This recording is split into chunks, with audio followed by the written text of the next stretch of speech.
Hey everyone, welcome to today's video. We're back in court with a couple of sovereign citizens. One is new, and the other is a familiar face who just can't seem to stay out of trouble. We'll start with a sovereign citizen Karen in Courtroom Municipal Court. Keep in mind, there's a group of kids in the courtroom on a field trip to learn about the justice system, and wow, did they get a show. Is now calling City of Conneaut versus Amber McHenry, case number 24 TRD 819.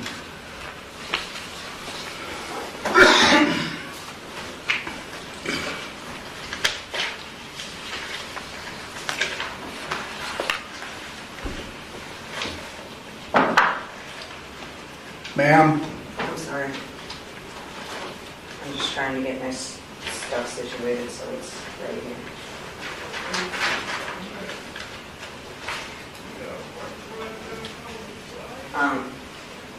Take a seat I have a question. in this blue chair. Do I have the Sit down. Do I have the same rights? You want me to hold you in contempt? Sit down. In that blue chair. Do I have the Sit down! there? One more time. Sit down.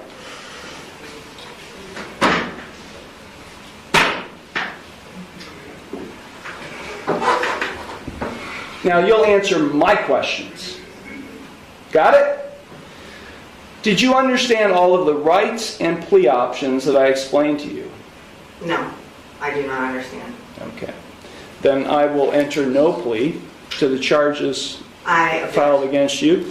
Well, let me just explain to you. You are charged, and I do have a signature on the citation which shows you've been served.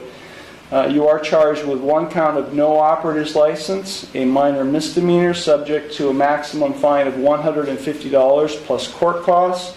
You also are charged with one count of expired plates, also a minor misdemeanor subject to a maximum fine of $150 in court costs.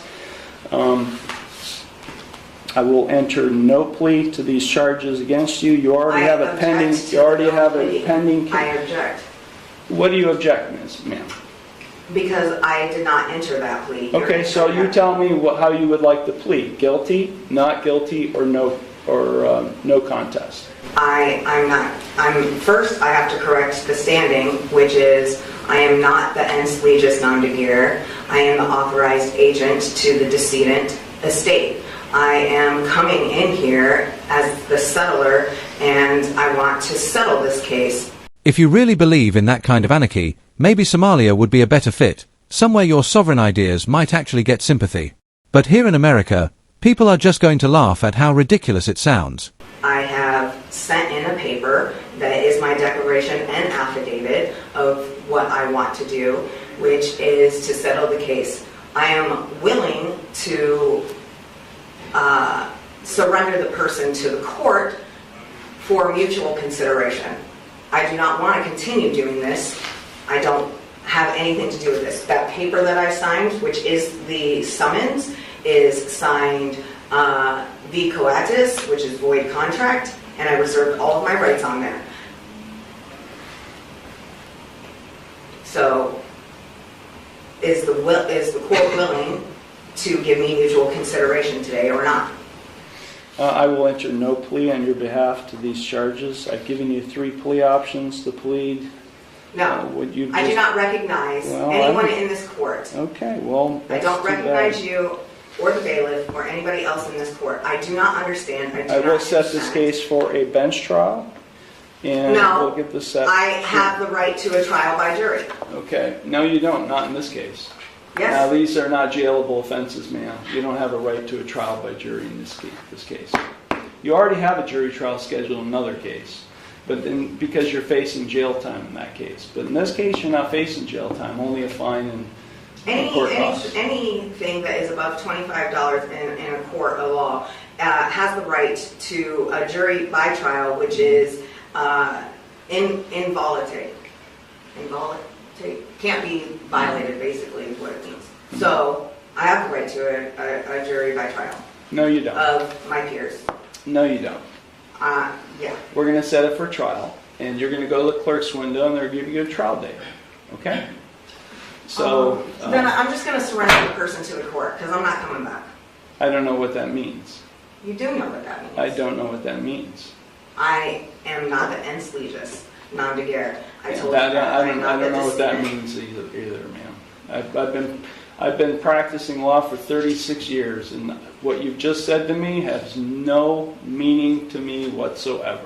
Well, Your Honor, maybe if you spent less time being a judge and more time eating paint and diving into conspiracy theories, you wouldn't be so confused. So, Great. yeah. So Ma'am, if you don't understand. leave the courtroom, and if you don't go to the clerk's window to get a trial date, I'll have you arrested and hold you in contempt of court. With what contract? There is no contract. I know there's not. You're looking at the contract. You're looking at the one who's going to be able to, has the authority to be able to put you in jail and I'll hold you in contempt. So let me say it one last time, because we have other cases to handle today. If you don't leave the courtroom and go to the clerk's window and get a trial date, which is what I'm scheduling in this case, I will hold you in contempt of court and I'll have you arrested. So, contempt of court for what? What contempt? For not doing what I'm telling you to do, which is to go to the clerk's window and to get a trial date. You're the trustee, and I'm the beneficiary. And No, you're not doing there what is I'm no asking trust you. relationship here. No, there isn't. I've drafted many trusts, and there is no trust relationship between the judge and you, the defendant. Yeah, because you You broke are the not the trust. beneficiary, and nor am I the trustee. Yes, Yeah, that's just not how it works, man. it Not is. how it works. I don't know, Judge, you might have gone to law school and set up a few trusts, but Karen here just glued herself to Somalia and is currently using a Bic lighter to rediscover fire for her sovereign tribe, so maybe you're the one out of your league. You either go to the clerk's window now and get a trial date, or I'll have you taken into custody now. You got it?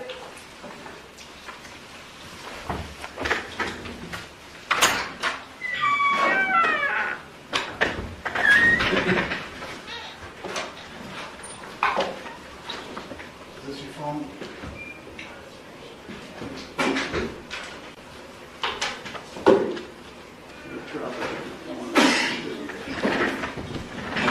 I love how this sovereign Ken brought along his hobbit-sized Neanderthal buddy. Think he'll grow to full size before her trial starts.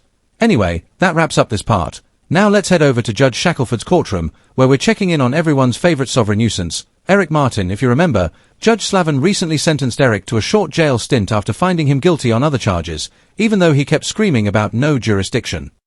Well, he got out, and within 24 hours, he violated his bond on a domestic violence case and landed right back in jail. All right, this is 242448 SM, the People versus Eric Martin. Mr. Martin, can you tell me your name? How much Roman cystic that's what you're wondering. Okay, I recognize Mr. Martin.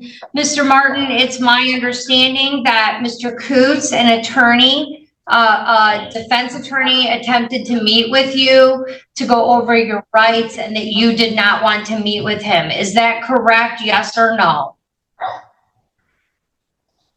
Well, at first I did, and then I kind of changed my mind. I'm still, in the sense of not giving you guys the fraudulent presumption that you got jurisdiction over me when you don't. Let me stop you right there. Look where you're standing, and look where she is. Yeah, that's called jurisdiction. Confirmed. And not to say I told you so, but when Eric Martin first violated his bond, I warned you, he doesn't even recognize the court's authority. So really, is anyone shocked he didn't follow the order? Or that he's already back in jail?